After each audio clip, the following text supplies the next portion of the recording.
right, Julian, we've been hammering this all night, but it's the most obvious. The Falcons scored 17 points off turnover, so that's key number one. Yeah, absolutely. And it's disappointing for the Carolina Panthers to come out and to turn the football over in a game where, honestly, it's not like Atlanta was going up and down the field on them. They did run the football well throughout the game, but the Falcons weren't able to piece together drives for a long time. And the only reason they're even on the scoreboard at halftime and coming out of the half was because of the turnovers. 2 identical picks from Bryce Young, Jesse Bates.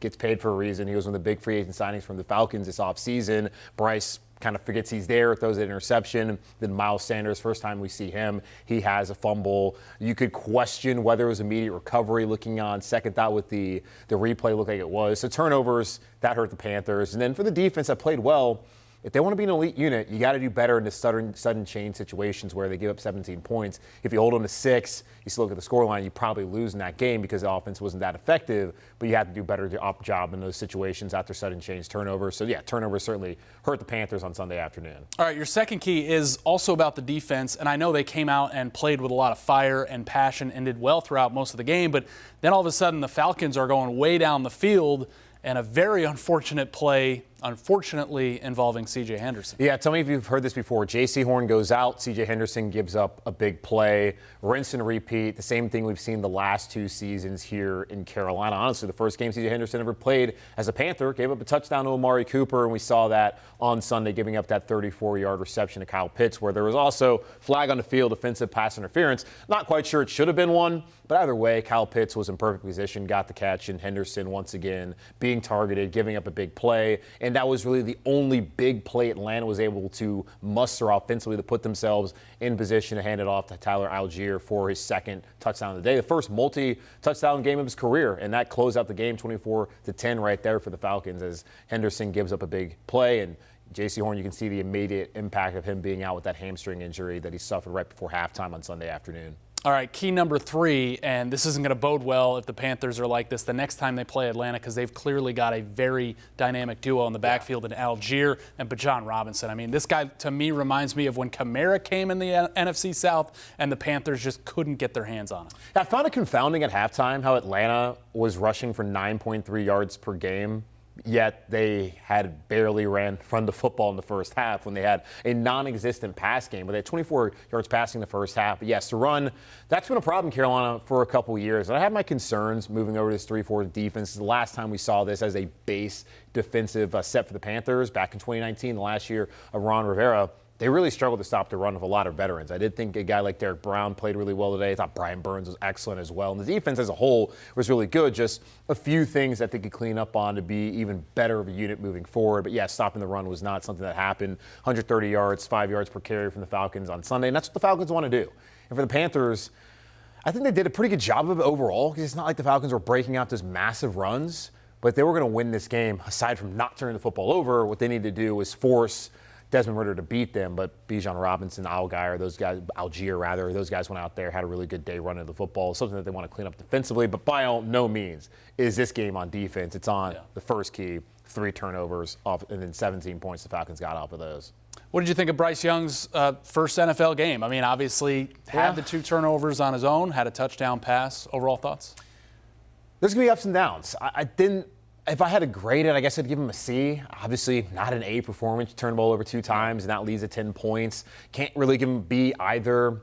D, F, I don't think that's really fair. So C, it was below the other guys. C.J. Stroud had a better performance by the stats. Didn't watch the game. So I think Anthony Richardson had a better number stat-wise. But that doesn't tell the whole story. You have to look at what is around Bryce Young. And I thought the offensive line, who we talked about that in the preseason.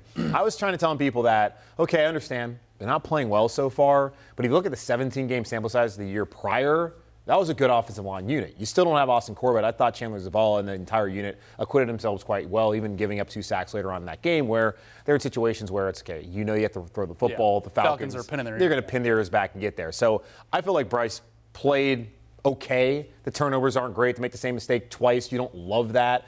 But look at the receivers.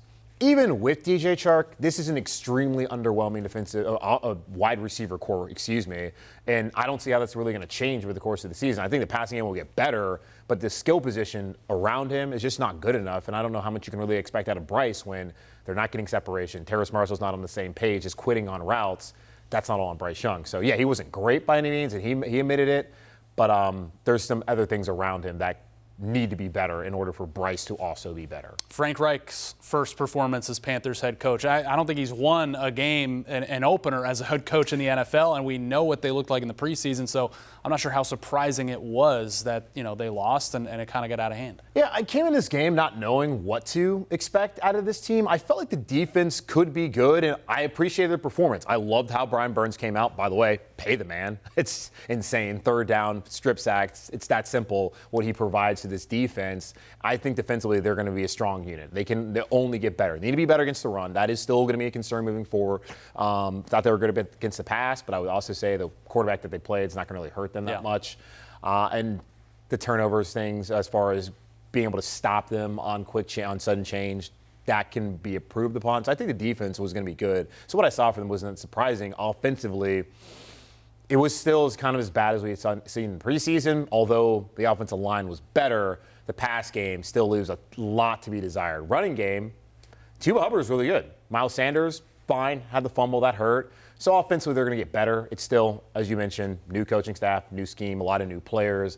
It can only get better with time. We'll wrap it up with this. You alluded to this guy, Brian Burns. What do you make of this whole situation where, this guy's hold out or hold in was 2 practices. He's been there for training camp, the rest of the preseason, the rest of the week leading up to this game, played in the game, and says he's going to play all season, even if he doesn't get a new contract extension. I thought it was an interesting tactic. It's not one that's new. If you look at previous years and guys in this situation, TJ Watt in 2021, signed a deal the Thursday before of week 1. Yeah. We just saw Nick Bosa agree to a deal on the Wednesday, sign it on the Friday of week 1, then go out there and play. So Burns has seen in the past, if you don't show up, and Bosa held out, there's times where you can really put the pressure on the organization to pay you.